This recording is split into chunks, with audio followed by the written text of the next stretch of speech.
الشیطان الرجیم بسم اللہ الرحمن الرحیم وبہ نستعین وهو خیر المعین وصلی اللہ علی سیدنا محمد وآلہ الطاہرین۔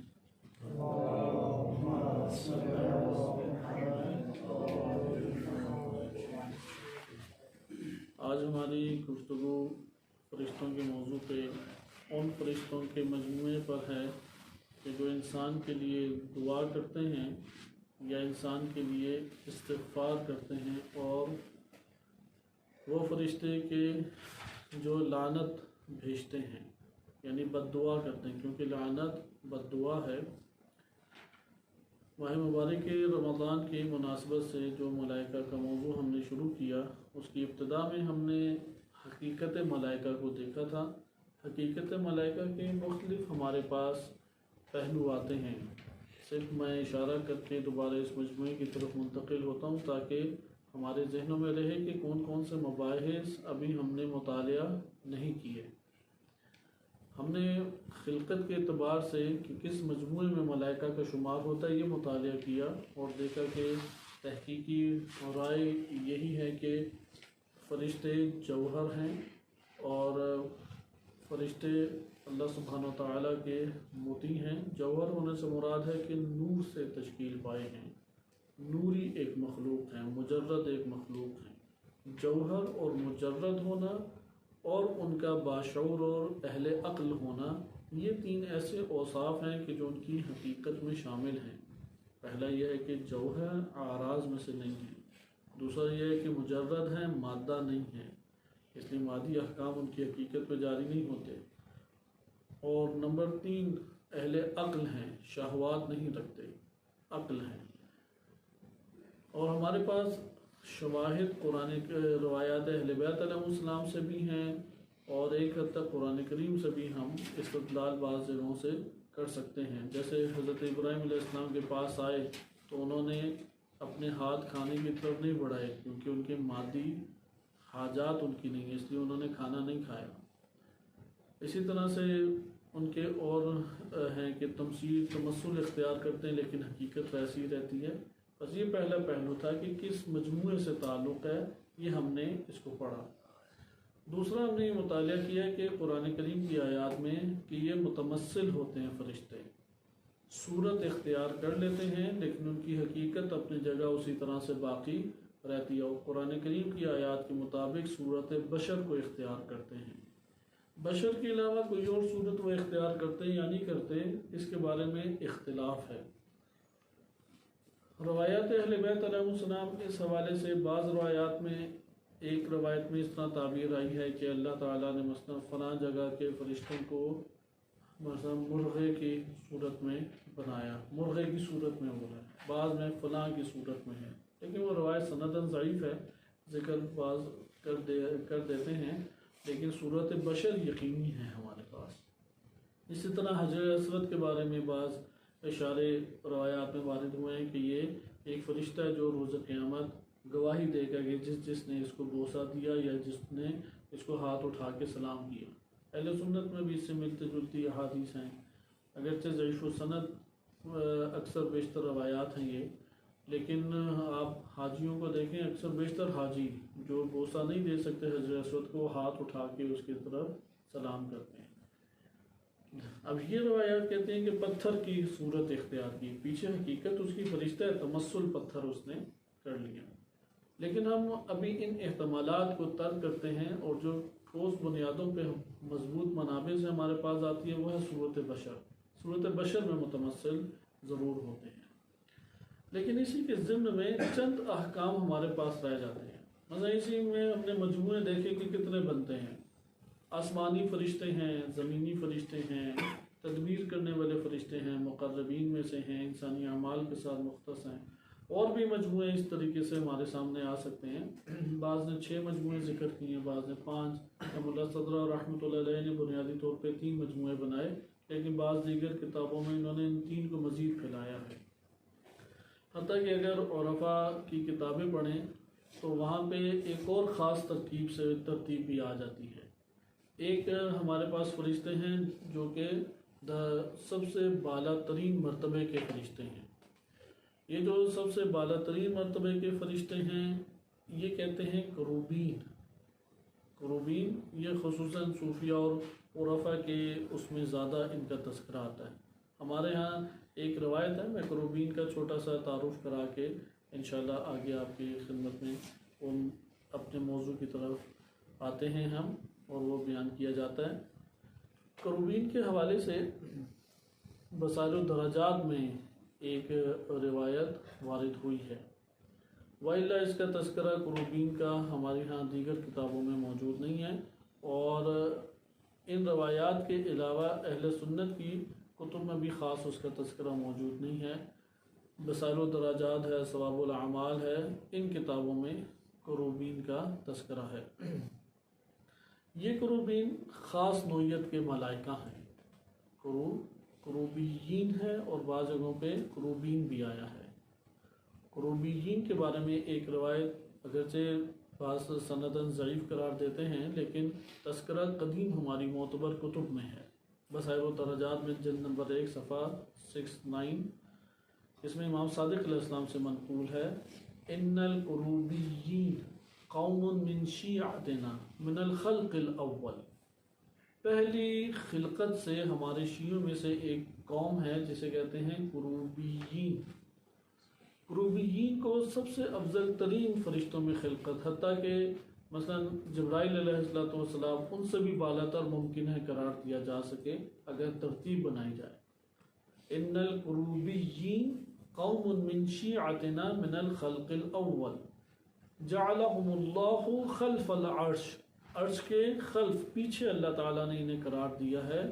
لو قسم نور واحد منہم علی اہل الارض، اگر اہل زمین کے اوپر ان میں سے ایک کا نور بھی مثلا تقسیم کیا جائے، یا ایک کا نور بھی اگر روشن کیا جائے، لا کفاہم، تو پوری کی پوری زمین جو ہے اس کو وہ نور گھیر لے گا۔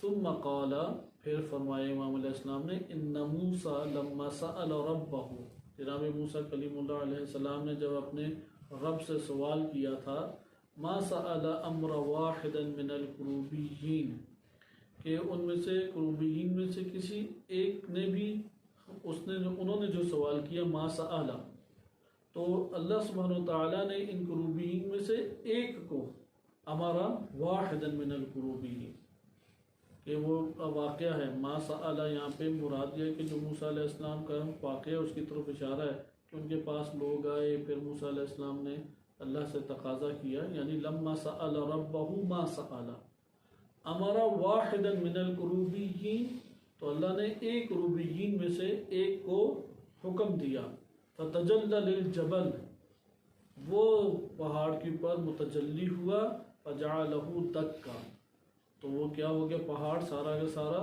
وہ ریزہ ریزہ ہو گیا، کہ اللہ نے اس پہاڑ کو ریزہ ریزہ کر دیا، یعنی اس کے نور کی تاب نہیں لا سکا اس کروبیین میں سے ایک کو اللہ تعالیٰ نے متجلی ہونے کا حکم دیا، اس کی تاب نہیں لا سکا۔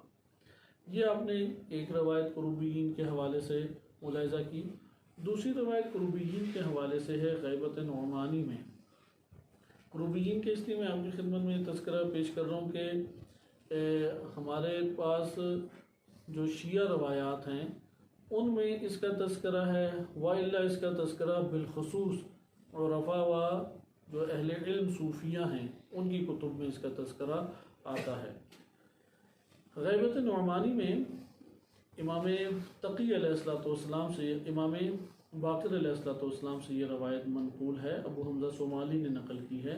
وہ فرماتے ہیں کہ لو قد خرج قائم آل محمد، جب امام زمان علیہ السلام خروج فرمائیں گے، لَنَصَرَهُ اللَّهُ بِالْمَلَائِكَةِ الْمُصَوِّمِينَ وَالْمُرْدَفِينَ وَالْمُنزَلِينَ، ان کا تذکرہ قرآن کریم میں آیا ہے، تو ملائکہ مصومین، ملائکہ مردفین اور ملائکہ منزلین یہ اتریں گے اور مدد کریں گے، اور کون کرے گا، والکروبیین، اور کروبیین اتریں گے اور مدد کریں گے۔ یکون جبرائیل امامہ، امام زمان علیہ السلام کے آگے جناب جبرائیل ہوں گے، ومیکائیل عن یمینہ، اور ان کے دائیں طرف جناب میکائیل ہوں گے، وإسرافیل عن یسارہ، اور بائیں طرف اسرافیل ہوں گے، والرعب یسیر مسیرۃ شہر امامہ، اور ان کے آگے آگے 1 مہینے کے فاصلے سے ان کا رعب اور دبدبا چلے گا۔ جیسے مثال کے طور پہ دشمن ادھر سے 1 مہینہ دور ہے، تو امام زمان علیہ السلام کا اس دشمن تک پہنچنے کے لیے 1 مہینہ چاہیے، تو 1 مہینہ پہلے سے ہی دشمن، مثلا ادھر امام زمان علیہ السلام پہنچ گئے ہیں تو دشمن جہاں موجود ہے ان کے اوپر ایک سناٹا چھا جائے گا یا رعب اور دبدبا چھا جائے گا۔ وَخَلْفَهُ وَعَنْ يَمِينِهِ وَعَنْ شِمَالِهِ، کہ ان کے پیچھے دائیں طرف اور بائیں طرف یہ سارے کے سارے امامہ ہوں، یعنی رعب ہوگا، رعب ان کے آگے بھی ہوگا، ان کے پیچھے بھی، دائیں طرف بھی، یعنی رعب اور دبدبے میں جب فتوحات ہوتی ہیں تو ایک رعب اور دبدبا ایجاد ہوتا ہے۔ یہ اللہ تعالیٰ کی خصوصی عنایات میں سے ہیں جو دشمن کے دلوں میں رعب پڑ جائے، کیونکہ اگر رعب پڑ جائے تو وہاں پہ ضعف آ جاتا ہے، کمزوری آنا شروع ہو جاتی ہے۔ پھر آگے فرماتے ہیں وَالْمَلَائِكَةُ الْمُقَرَّبُونَ حِذَاهُ أَوَّلُ مَنْ يَتْبَعُهُ مُحَمَّدٌ وَعَلِيٌّ الثَّانِي وَمَعَهُ السَّيْفُ، کہ یہ حصہ ہم بعد میں اسے ملاحظہ کرتے ہیں کہ آگے روایت طویل ہے، لیکن مقصود یہ تھا کہ کروبیین کا تذکرہ آپ کی خدمت میں ذکر کیا جائے۔ اسی طریقے سے کامل الزیارات میں ایک روایت وارد ہوئی ہے امام حسین علیہ السلام کے اوپر گریہ کرنے والوں کے ذیل میں۔ اس میں امام علیہ السلام فرماتے ہیں کہ وَمِنَ الْقُرُوبِيِّينَ أَلْفٍ يُسْعِدُونَهَا عَلَى الْبُكَاءِ، کہ پیچھے روایت کا ایک استمرار ہے کہ جناب سیدہ سلام اللہ علیہ ان کی طرف نگاہ کرتی ہیں اور ان کے ساتھ 1000 نبی اور 1000 صدیق اور 1000 شہید ہیں کہ جو مثلا نگاہ کرتے ہیں، اور قروبیین میں سے 1,00,000 ہیں کہ جو رونے والوں کی سعادت کو بیان کرتے ہیں یا سعید انہیں قرار دیتے ہیں۔ یسعدونہا، یعنی وہ جناب سیدہ سلام اللہ علیہ کو بیان کرتے ہیں کہ رونے والوں کی پیغام مثلا دیتے ہیں۔ یہاں پہ بھی آپ کلمہ کروبیین کے اوپر، کہ اطراف میں ہماری بحث نہ جائے، کروبیین کے لفظ کے اوپر آپ دقت کریں کہ موجود ہے۔ اسی طریقے سے امالیہ شیخ صدوق میں روایت وارد ہوئی ہے، قدر طویل روایت ہے۔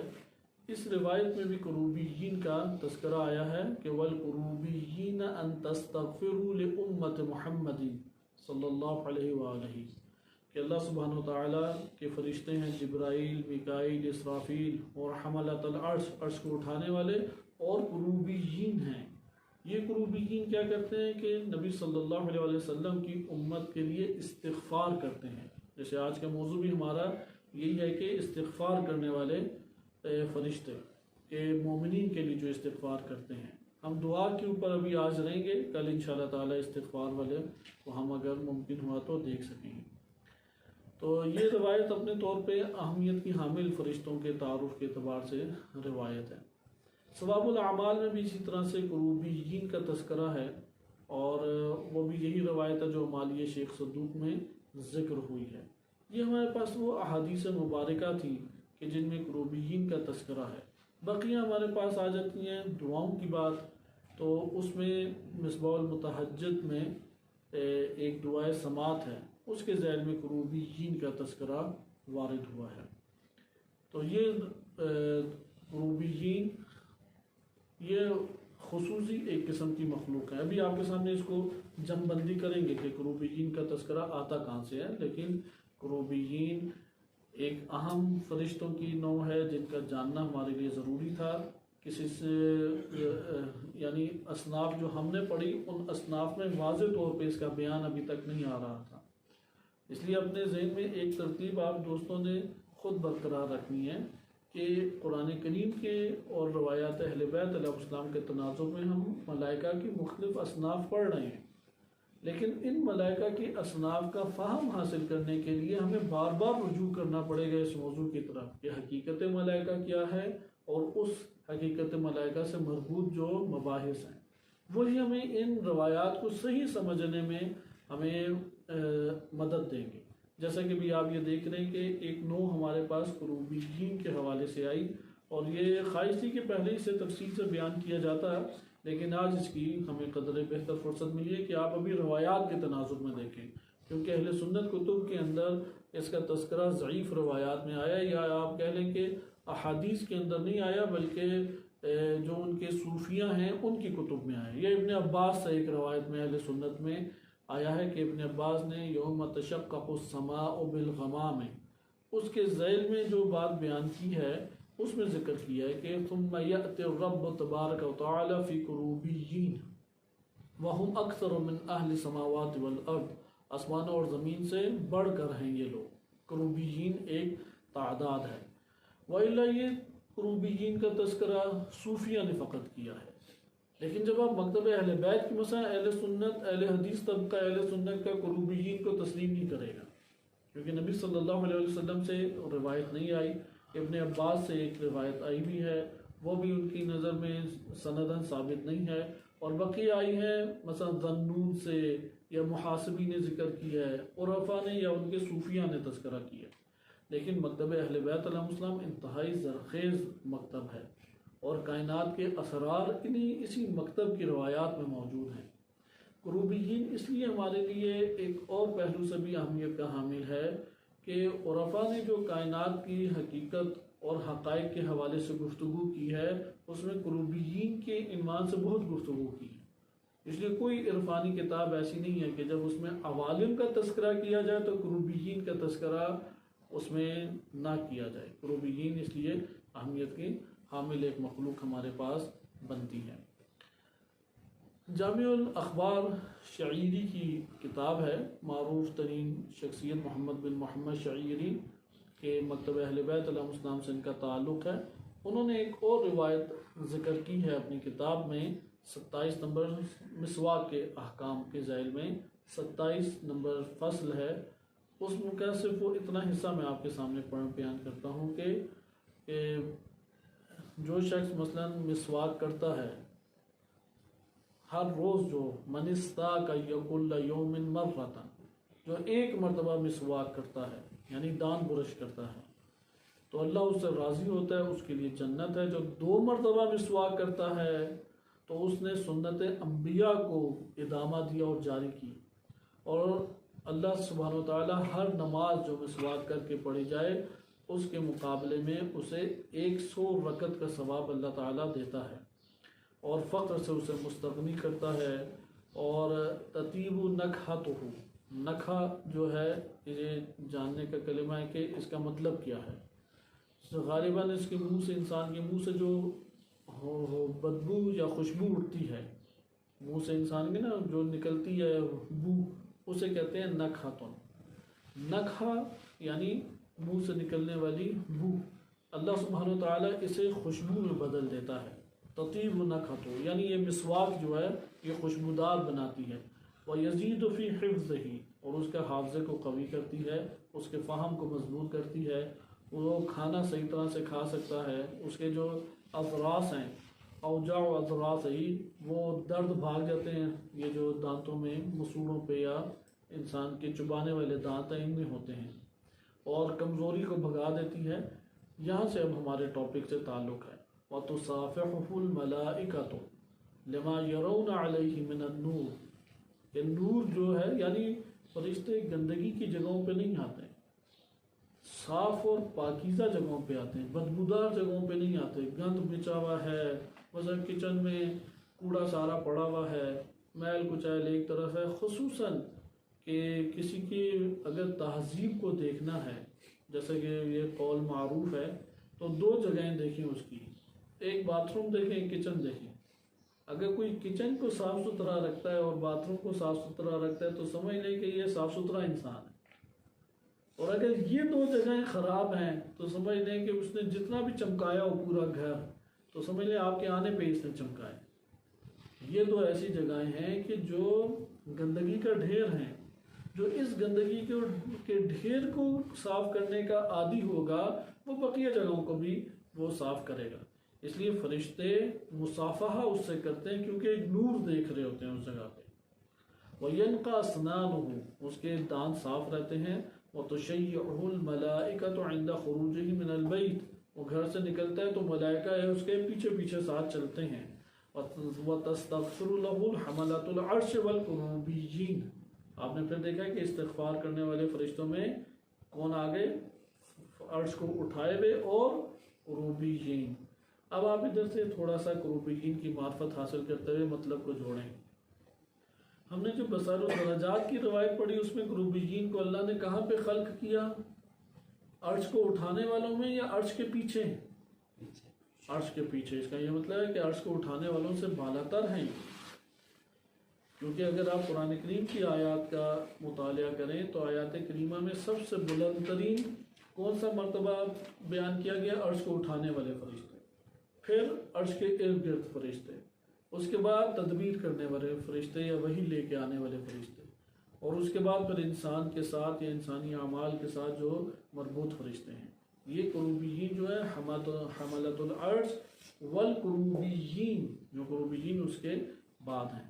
یہ شاعری نے ایک روایت نقل کی تھی. اس کے بعد ہمارے پاس کروبیین کا تذکرہ اس روایت میں آتا ہے کہ جس میں فطرس کی روایات ہیں. فطرس کے کروبیین میں سے تھا، کہا جاتا ہے کانا ملک الکروبیین، کروبیین کا ایک فرشتہ. اب ہم جو روایات پڑھ چکے ہیں اور بزرگان کے اقوال بھی آغا طباطبائی الجوادی عاملی دیگر کے بزرگان کے اقوال بھی بیان کیے کہ فطرس سے مربوط جو روایات ہیں اولاً ایک تو وہ سنداً ضعیف ہیں، نمبر دو قرآن کریم کے واضح ترین صریح آیات اور مطالب سے ٹکراتی ہیں، نمبر تین جو روایات ہمارے پاس فرشتوں کے عصمت کے اوپر علم اخبار رضا میں اور دیگر احادیث مبارکہ میں وارد ہوئی ہیں ان سے بھی ٹکراتی ہیں، نمبر چار جو عقلی دلائل ہیں ان سے بھی ٹکراتی ہیں. اس لیے یہ روایات قبول نہیں ہیں. اور جب اس کو بنا بھی تو کیسے انہوں نے شمار کیا کہ فطرس ہے بھی کروبیین میں سے، کیونکہ سب سے افضل ترین نام ہے. تو اس طرح کی جتنی روایات ہیں، جیسے ہم نے فطرس کا پڑھا، دردائل کا پڑھا، یا حضرت ادریس علیہ السلام کے واقعے میں الکافی میں روایت وارد ہوئی ہے.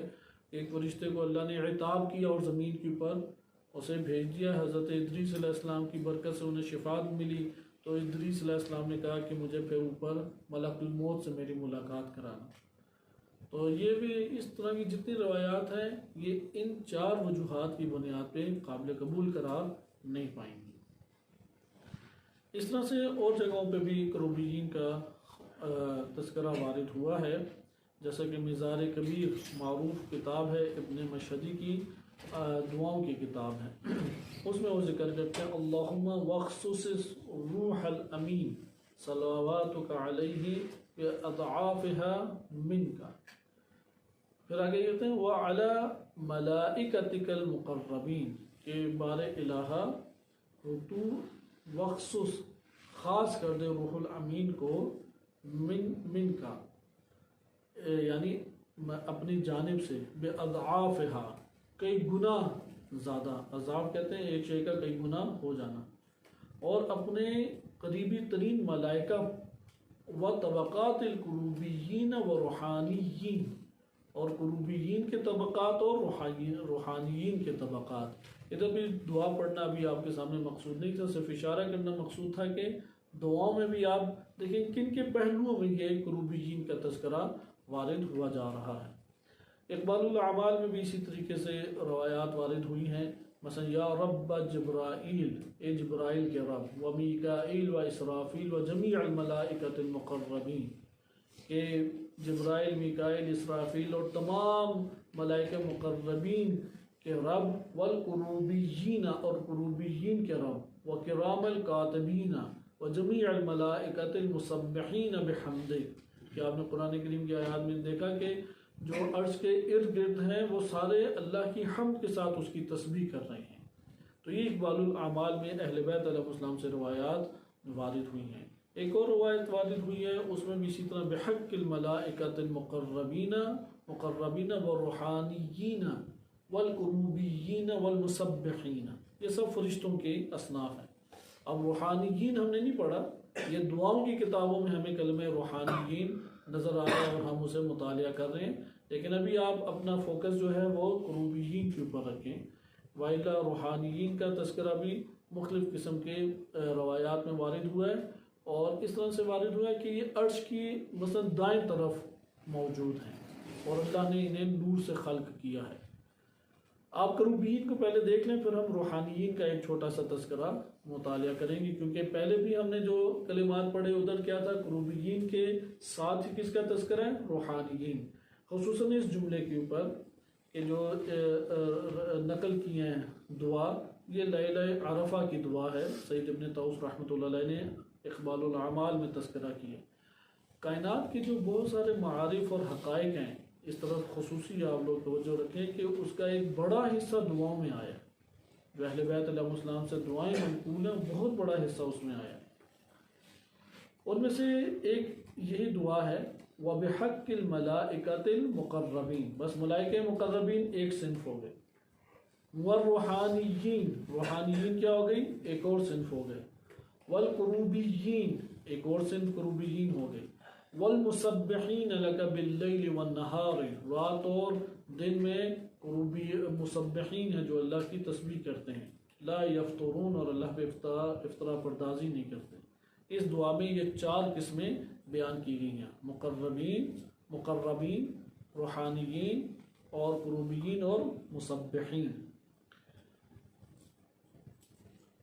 اسی طریقے سے جمال الاسبوع، یہ کتاب بھی سید ابن طوس رحمۃ اللہ علیہ کی ہے. انہوں نے ایک دعا میں دعا نقل کی، اس میں تذکرہ ہے، واللہ الملک الجبار یرفعنی علی اجنحۃ القروبیین والصدیقین والصافین والمسبحین لک.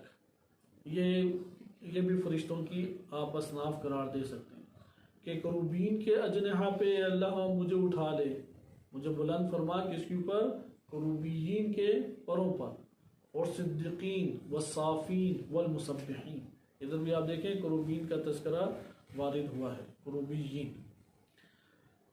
قروبیین کا تذکرہ ایک اور دعا میں اسی طریقے سے وارد ہوا ہے. اس میں فوق احساس القروبیین فوق غمائم النور ہے.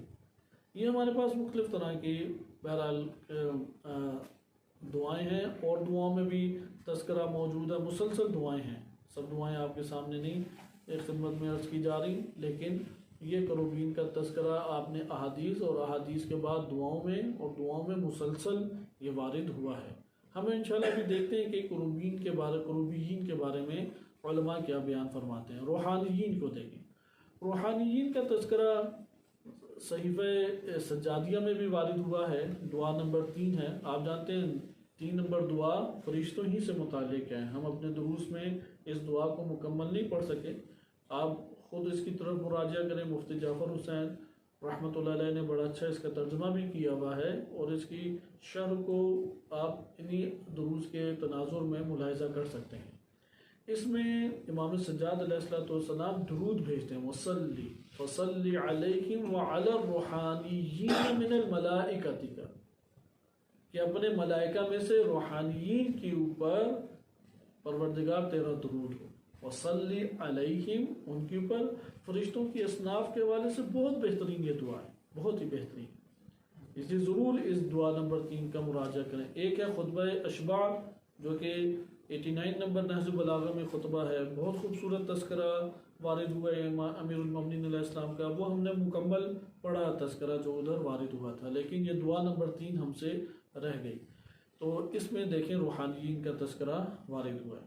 اسی طرح سے امام رضا علیہ السلام سے جو منسوب فقہ ہے المحاسن میں روایت ہے امام صادق علیہ السلام سے. امام رضا علیہ السلام نے امام صادق علیہ السلام سے منقول جو ایک روایت ہے اس میں وارد ہوا ان اللہ خلق العقل.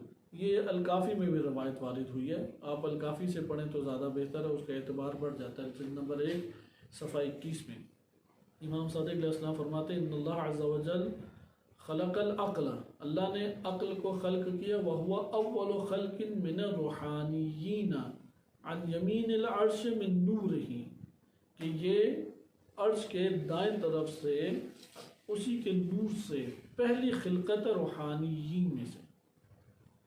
یہ آپ نے ملاحظہ ادھر اس کا ملاحظہ کیا کہ روحانیین اللہ کی پہلی خلقتوں میں سے ہیں۔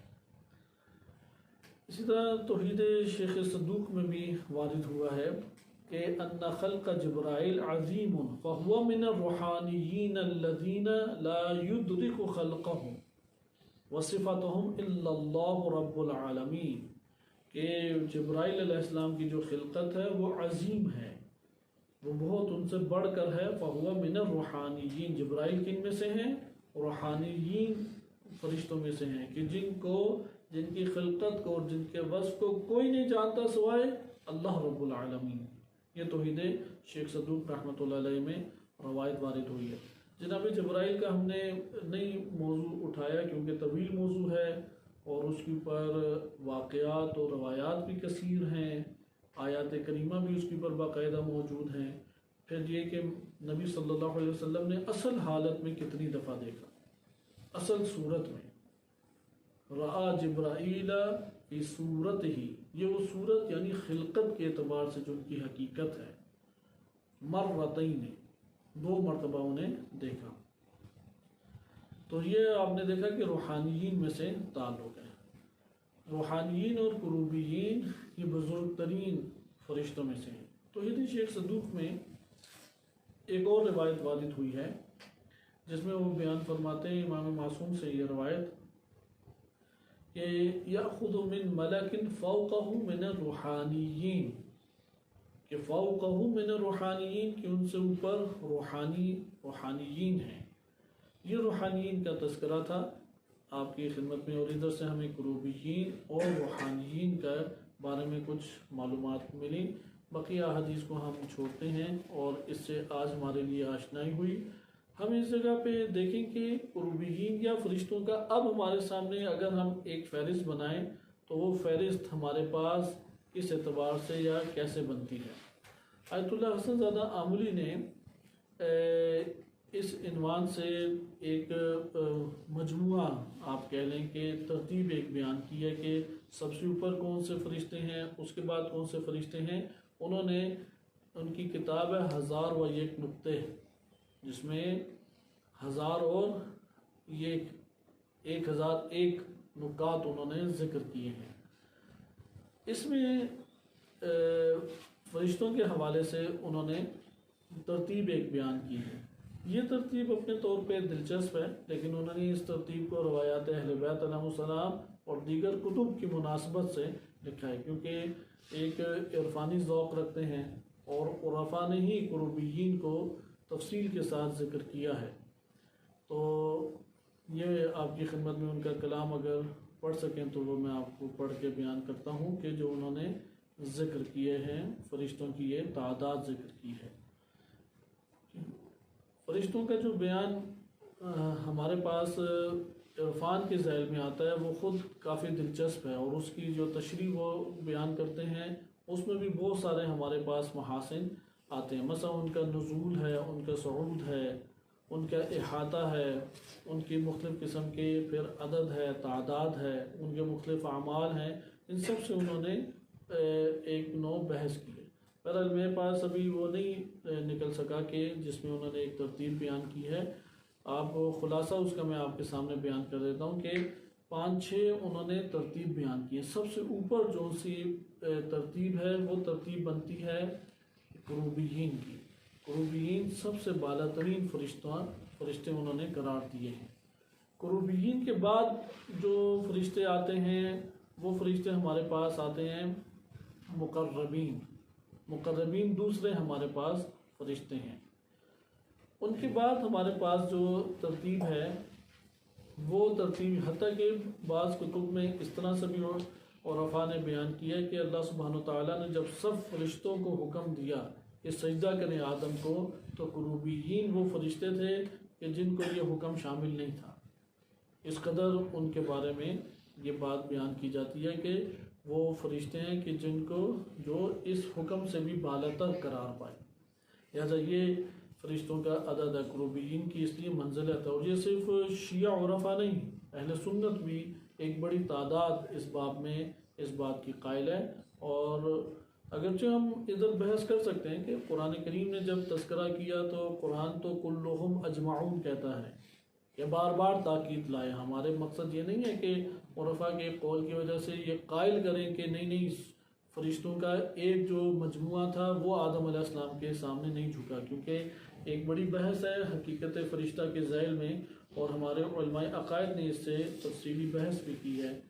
وہ بحث یہ ہے کہ آیا فرشتہ افضل ہے یا بشر؟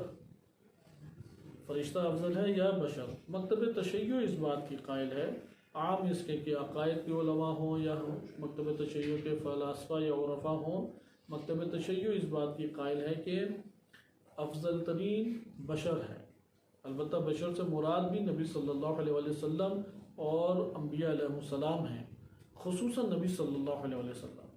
اب جب کروبین کا تذکرہ آتا ہے تو کروبین میں تمام انسانوں سے تو جبرائیل علیہ السلام افضل ہیں، آیا بقیہ انبیاء علیہ السلام سے افضل ہیں یعنی؟ تو یہ انہوں نے اس کے اوپر بحث کی، مثلا آدم علیہ السلام سے افضل ہیں یعنی، نوح علیہ السلام سے افضل ہیں یعنی۔ تو یہ بحث عرض کیا کہ یہ ایک پیچھے سابقہ رکھتی ہیں کہ ہم ان مطالب کو پڑھیں تو تب وہ پیش کی جا سکتی ہیں۔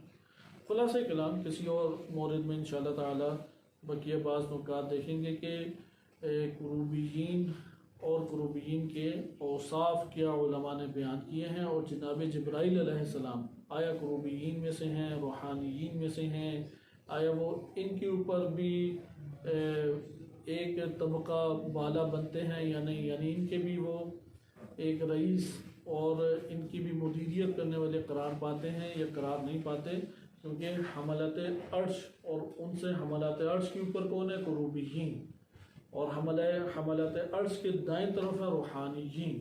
بعض روایات آپ نے دیکھ لی کہ اس میں آیا کہ روحانیین سے جناب جبرائیل علیہ السلام کا تعلق تھا۔ اپنے موضوع کی طرف آ جاتے ہیں، کیونکہ ہم جو بھی روایات پڑھیں گے ان روایات کا فہم آہستہ آہستہ ہی ہمارے سامنے حقیقت ملائکہ کے تناظر میں آئے گا۔ کروبیین ایک سے وصف تھا۔ حقیقت ملائکہ کے ذیل میں ایک اور اہم ٹاپک ہے نزول ملائکہ، جس کو خصوصاً عرفا نے بہت تفصیل سے بیان کی کہ نزول ملائکہ سے کیا مراد ہے اور احاطہ ملائکہ کس طریقے سے انجام پاتا ہے، اور ملائکہ کو باقاعدہ درک کرنے کے حوالے سے بھی ہمارے پاس روایات موجود ہیں، یا یہ کہ ملائکہ جو ہیں ان کے ساتھ ایک تعلق انسان کا قائم ہو اور اس کا وہ احساس کرے۔ میں دو روایتیں آپ کی خدمت میں پڑھ دیتا ہوں۔ علامہ مجلسی رحمۃ اللہ علیہ نے بہار میں، البتہ یہ روایت مصباح الشریعہ سے نقل کی ہے جو امام صادق علیہ السلام کی طرف منسوب ہے، حج کے باب میں ہے کہ حج کرتے ہوئے اس کے آداب جو ذکر کیے ہیں وہ یہ ہے کہ وَطُفْ بِقَلْبِكَ مَعَ الْمَلَائِكَةِ حَوْلَ الْعَرْشِ، کہ تم اپنے دل کے ذریعے سے، قلب کے ذریعے سے ملائکہ کے ہمراہ طواف کرو، یعنی طواف کس کے ذریعے سے کرو؟ ملائکہ کے ہمراہ اپنے قلب کے ذریعے سے طواف کرو، حول العرش، عرش کے ارد گرد۔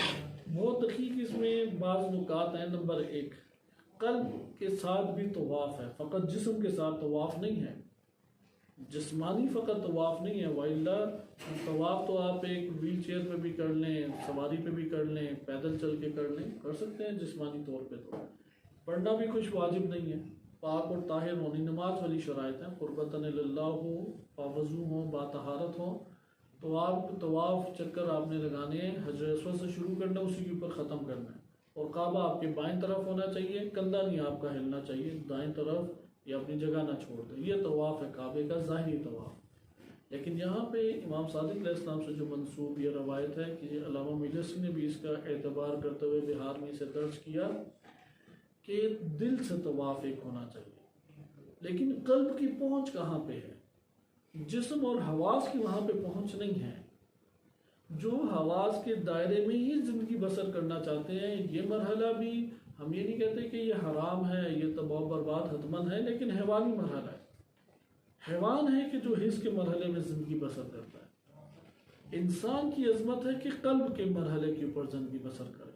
لہم قلوب لا یفقہون بہا، ان کو دل دیے گئے۔ قرآن کی ان آیات پہ ہمیں بہت گہرائی سے غور و فکر کرنا چاہیے۔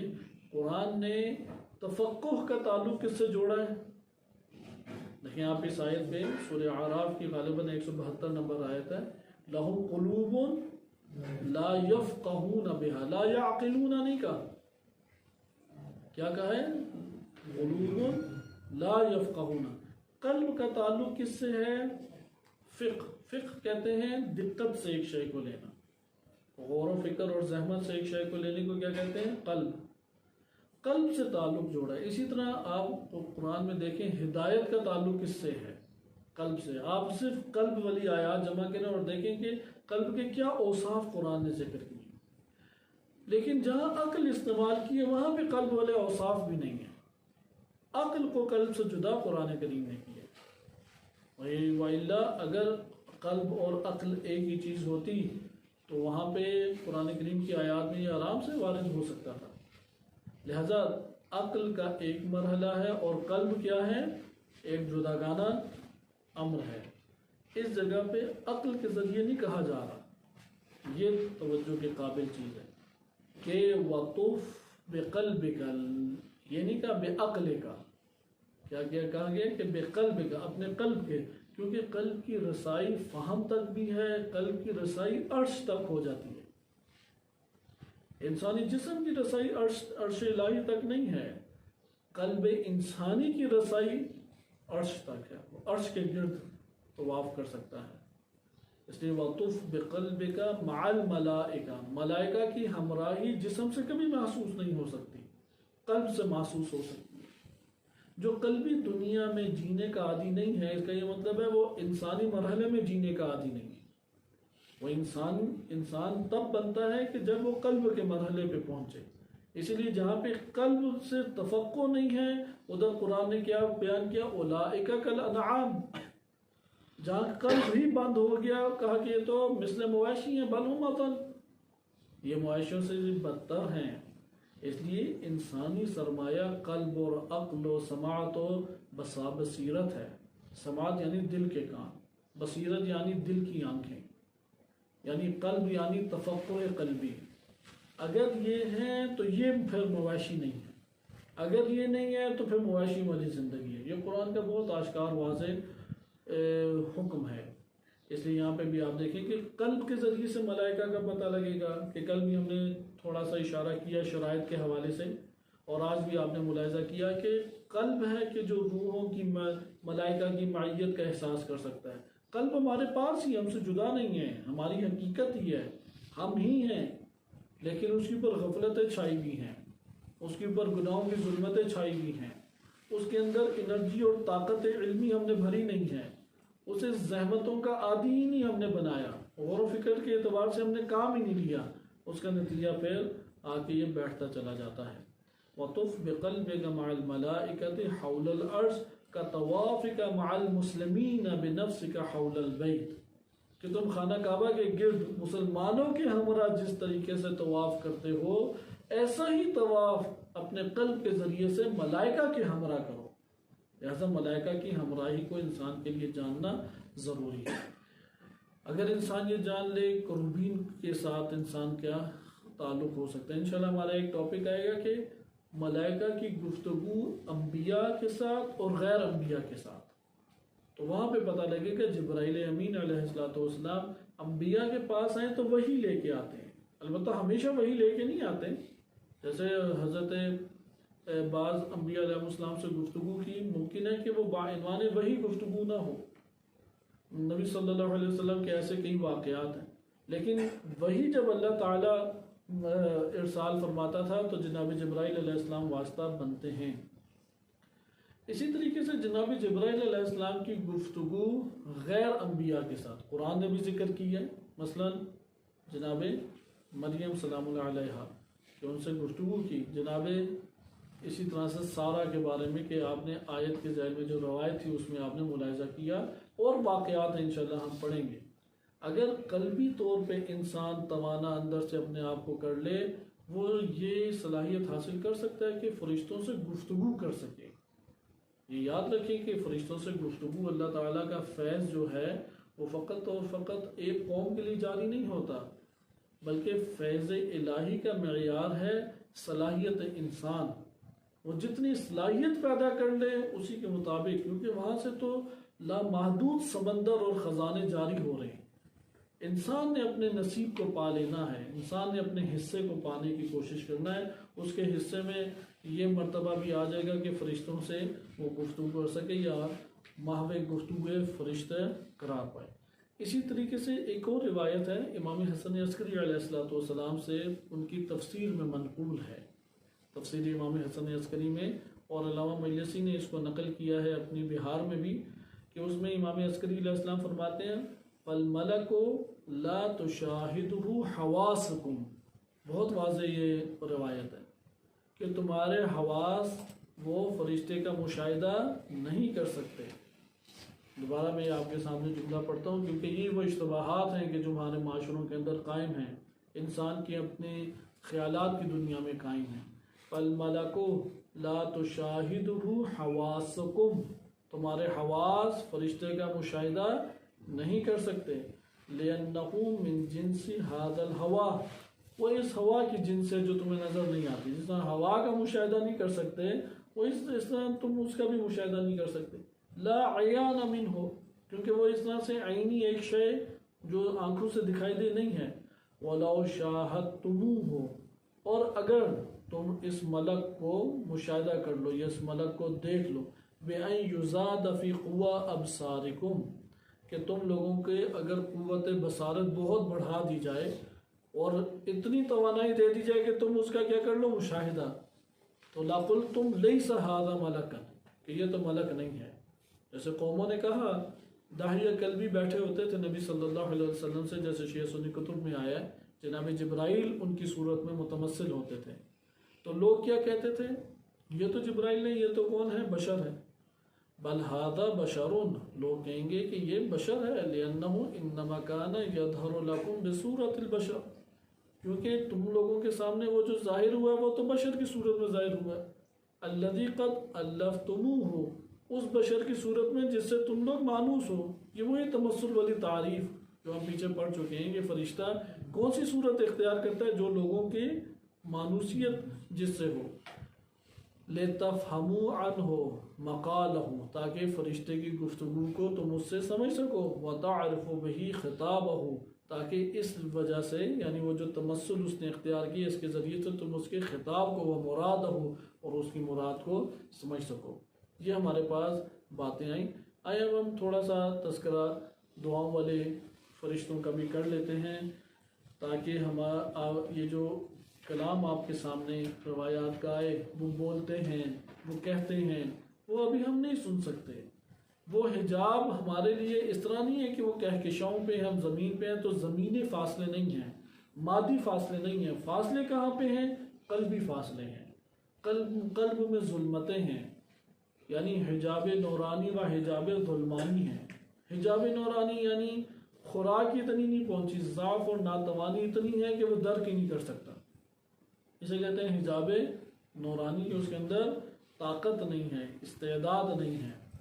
حجاب ظلمانی یعنی گناہ، غفلتیں، قباحتیں، شہوات، یہ ظلمانی حجاب بن جاتے ہیں. اگر یہ حجاب جتنی مقدار کے انسانی نفس کے اوپر سے ہٹنا شروع ہو جائے، ممکن ہے کہ اس کا بدن انتہائی لاغر ہو، ضعیف ہو، قد بہت ہی چھوٹا ہو، عمر بہت زیادہ بڑھ چکی ہو یا بہت چھوٹی ہو، فرق نہیں پڑتا، کئی مشکلات میں ہو، باہر وہ فٹ پاتھ پہ ممکن ہے بیٹھا ہو، مٹی سے اٹا ہوا ہو، 2 وقت کی روٹی بھی کھانے کو نہ ہو، لیکن ملائکہ کا مشاہدہ کر رہا ہو، کیونکہ حجاب اس پر نہیں ہے.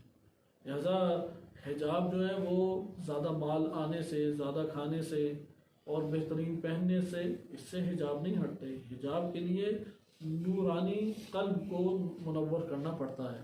نبی صلی اللہ علیہ وسلم سے ایک روایت ہے اور بڑی خوبصورت روایت ہے. اس روایت کو کوشش کریں آباد کریں.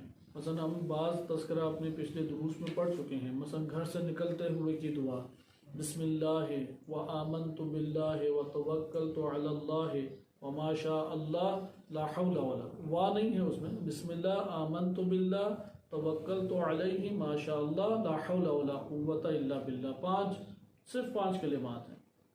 یہ 5 کلمات کہ بسم اللہ، آمنت باللہ، توکلت علی اللہ، ما شاء اللہ، اور 5واں لا حول ولا قوت الا باللہ، کہ یہ معتبر روایات میں وارد ہوا ہے کہ دروازے پہ کھڑے ہو کے امام میں معصوم پڑھا کرتے تھے، کیونکہ شیاطین اس کو موڑنے کی کوشش کرتے ہیں، رکاوٹیں ایجاد کرنے کی کوشش کرتے ہیں۔ جب یہ پڑھ لے تو فرشتے انہیں مارتے ہوئے بھگا دیتے ہیں اگر وہ پاس آنا چاہیں۔ اسی طریقے سے ہم نے پڑھا سونے سے پہلے فقط قل هو اللہ پڑھ لیں، کتنے ہزار فرشتے اترتے ہیں اور پوری رات اس کی حفاظت کرتے رہتے ہیں۔ اسی طرح آئیں اور اس کو آپ پڑھیں۔ یہ روایت بہت خوبصورت روایت ہے، نبی صلی اللہ علیہ وسلم فرماتے ہیں، اور یہ روایت بھی ہماری بڑی کتب میں آئی ہیں، جیسا کہ برقی نے المحاسن میں ذکر کیا، اور یہی مطلب اللہ یحضر الفقیہ میں بھی منقول ہے، دونوں میں حصے آپ کے سامنے پڑھ دیتا ہوں۔ نبی صلی اللہ علیہ وسلم فرماتے ہیں اذا وضعت المائدۃ، جب دسترخوان بچھا دیا جاتا ہے، اب ہر روز ہی بچھاتے ہیں، سب سے زیادہ خوبصورت موقع ہی وہ ہوتا ہے جب دسترخوان بچھتا ہے۔ حفها اربعۃ املاک، 4 فرشتے اس دسترخوان کو گھیر لیتے ہیں، 4 فرشتے۔ املاک جو ہے نا یہ فارسی والا نہیں ہے، فارسی میں املاک کیا ہے؟ ملک کی جمع، یہ ہے ملائکہ کی۔ بعض جمع ایسی ہوتی ہیں جو رائج ہیں، بعض جمع ہوتی ہیں کہ جو اس کی نسبت سے غیر معروف ہیں، جیسے خلیفہ کی معروف ترین جمع کیا ہے؟ خلفاء، اور غیر معروف کیا ہے؟ خلائف۔ اسی طریقے سے ملائکہ جو ہے وہ ملک کی جمع ہے، معروف، اور غیر معروف ہے املاک، کہ 4 ملائکہ اس کو گھیر لیتے ہیں۔ فَإِذَا قَالَ الْعَبْدُ، اگر کھانے میں بیٹھ کے عبد کہے بسم اللہ، یعنی بسم اللہ الرحمن الرحیم پڑھے یا بسم اللہ فقط کہے، قالت الملائکۃ، تو ملائکہ کہتے ہیں بارک اللہ لکم فی طعامکم، تمہارے کھانے میں تمہارے لیے اللہ برکت عنایت فرمائے، برکت ڈال دے۔ ثم یقولون للشیطان، اور پھر شیطان کی طرف رخ کر کے کہتے ہیں اخرج یا فاسق، اے فاسق یہاں سے نکل جا، لا سلطان لک علیہم، ان لوگوں پہ تیرا کوئی اختیار نہیں چلے گا، تیری سلطنت ان کے اوپر چلنے والی نہیں ہے۔ فَإِذَا فَرَغُوا قَالُوا، جب وہ لوگ کھانا کھا کے ختم کر چکے ہوں اور کہتے ہیں الحمدللہ رب العالمین، جیسے الحمدللہ رب العالمین کہتے ہیں، قالت الملائکۃ، تو ملائکہ کہتے ہیں قوم، یہ وہ قوم ہے، یہ وہ جماعت ہے، قد انعم اللہ علیہم، جن کے اوپر اللہ نے اپنی نعمتیں نازل کی، فَأَدَّوْا شُكْرَ رَبِّهِمْ، تو انہوں نے اپنے رب کا شکر بھی ادا کیا، نعمتیں اللہ نے نازل کی تو اپنے رب کا شکر بھی ادا کیا۔ فَإِن لَمْ يُسَمَّا، اگر وہ نہ کھانا کھاتے ہوئے نام لے اور نہ کوئی اور بعد میں نام لے، قالت الملائکۃ للشیطان، تو پھر ملائکہ کہتے ہیں شیطان کو ادنو یا فاسق، اے فاسق جا، اس نے نام نہیں لیا، اس کے اوپر قریب ہو جائے اس کے، فکل معہم، اور ان کے ساتھ کھا، ان کے ساتھ کھانا کھا۔ فَإِذَا رُفِعَتِ الْمَائِدَةُ، اور جب کھانا اٹھایا جاتا ہے، وَلَمْ يَذْكُرِ اللَّهُ، اور اللہ کا نام نہیں لیا جاتا، قالت الملائکہ، تو ملائکہ کہتے ہیں قوم انعم اللہ علیہم فنسوا ربہم، کہ اللہ نے تو ان کے اوپر اپنی نعمتیں نازل کی لیکن انہوں نے اپنے رب کو بھلا دیا۔ اگر بسم اللہ نہ پڑھیں تو شیطان کو کہتے ہیں جاؤ شریک ہو جاؤ۔ یہ بات آپ کو تقریباً ہر اس انسانی عمل کے اعتبار سے، یعنی مختلف اعمال کا بیان روایات میں وارد ہوا ہے، آپ کو مختلف اعمال میں یہ نظر آئے گا، حتیٰ کہ جو قربت اختیار کی جاتی ہے جسے مباشرت کہتے ہیں، اس میں بھی کہتے ہیں کہ وہ شریک ہو جاتا ہے، اور یہی وہ وجہ بنتی ہے کہ مختلف نسل انسانی جب سامنے آتی ہے تو اس میں شیطنت کے عناصر زیادہ ہوتے ہیں، کیونکہ اس نے اپنا حصہ اس میں ڈال دیا۔ اسی طرح سے لباس ہے، لباس پہنتے ہوئے بسم اللہ نہ پڑھیں شیطان شریک ہو جاتا ہے۔ اسی طرح سے کھانا کھاتے ہوئے بسم اللہ نہ پڑھیں شیطان شریک ہو جاتا ہے۔ ہر وہ عمل، یعنی اس کا مطلب کہ شیطنت کا غلبہ آرام سے اس پہ ہو جاتا ہے، شیطنت کے وہ ماتحت آنا شروع ہو جائے گا، شیطنت نے اپنا حصہ اس میں ڈال دیا، اس میں کاملاً برکت نہیں پڑ سکتی، اس لیے ہر عمل سے پہلے بسم اللہ پڑھنی چاہیے تاکہ شیطان وہاں سے دور ہو جائے، بالخصوص کھانے میں، کیونکہ اسی کھانے سے روح کو تقویت پہنچتی ہے، اسی کھانے سے جسم کے عناصر بنتے ہیں، اور اسی کھانے سے انسان عبادات انجام دیتا ہے۔ اس لیے کھانا اساس اور بنیاد انسانی جسم کے اندر بنتا ہے، اسی لیے حرام لقمہ اگر کسی نے کھایا ہے اس کی تاثیرات عبادات اور اس کی معنوی زندگی کے اوپر بھی مرتب ہوتی ہے، اور حلال اگر لقمہ کھایا ہے حلال لقمہ اس کے بدن کے اوپر بھی اثر انداز ہوتا ہے اور دیگر چیزوں پہ بھی۔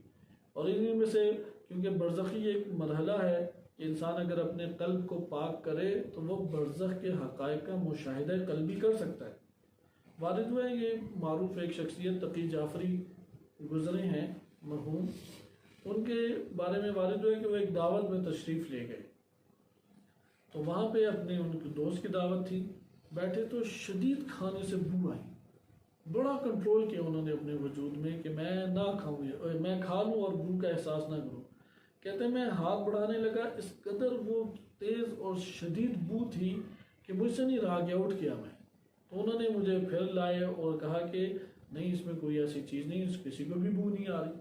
کہتے ہیں پھر مجھے انتہائی شدید بو آئی تو میں نے کہا میں کھا ہی نہیں سکتا، مجھے ابھی گھر لے جاؤ۔ اپنے بچوں کو کہا، بزرگ ہو چکے تھے، کہا کہ مجھے گھر لے جاؤ۔ گھر چلے گئے تو شرمندہ بھی تھے اندر ہی اندر کہ محفل اس کی دسترخوان کے اوپر میں کھا نہیں سکا اور کہہ بھی دیا اسے، تو فون پہ بھی کئی دفعہ معذرت کی۔